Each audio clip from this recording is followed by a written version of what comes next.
Masih tentang lingkungan, jadi pengendara yang melintasi jembatan Suramadu kemarin dibuat heran dengan perubahan warna air laut di bawahnya. Meski berbahaya, banyak pengendara yang berhenti di jalur motor untuk melihat langsung fenomena alam ini. Video penampakan air laut di bawah jembatan Suramadu, Bangkalan, Jawa Timur jadi viral. Pasalnya, air laut seperti terbelah dengan tampilan gradasinya. Kondisi ini sebelumnya tak pernah terjadi. Makanya pengendara yang melintas di jembatan penghubung Pulau Jawa dan Madura ini banyak yang menepi untuk melihat langsung momen ini. Mereka penasaran apa sih yang membuat tampilan air laut seolah terbelah ini.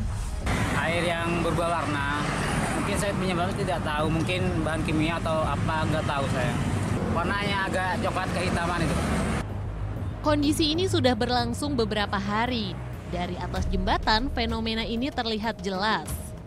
Sebelah airnya keruh dan sebelah lagi air lautnya jernih. Fenomena ini diduga terjadi saat massa jenis air yang berbeda bertemu. Adanya perbedaan salinitas akhirnya membuat air laut tak bisa menyatu.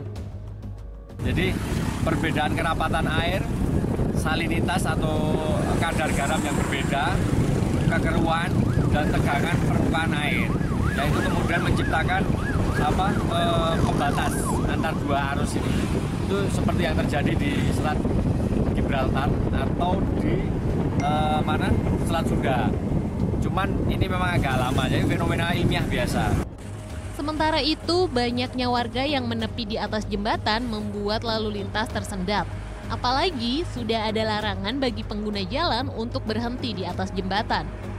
Didik Setiabudi, Sony Misdananto melaporkan untuk NET.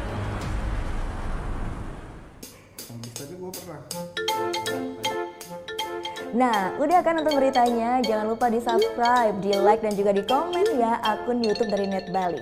Terima kasih udah subscribe. Yang belum, jangan sampai lupa. Di sebelah sini nih. Tetap subscribe.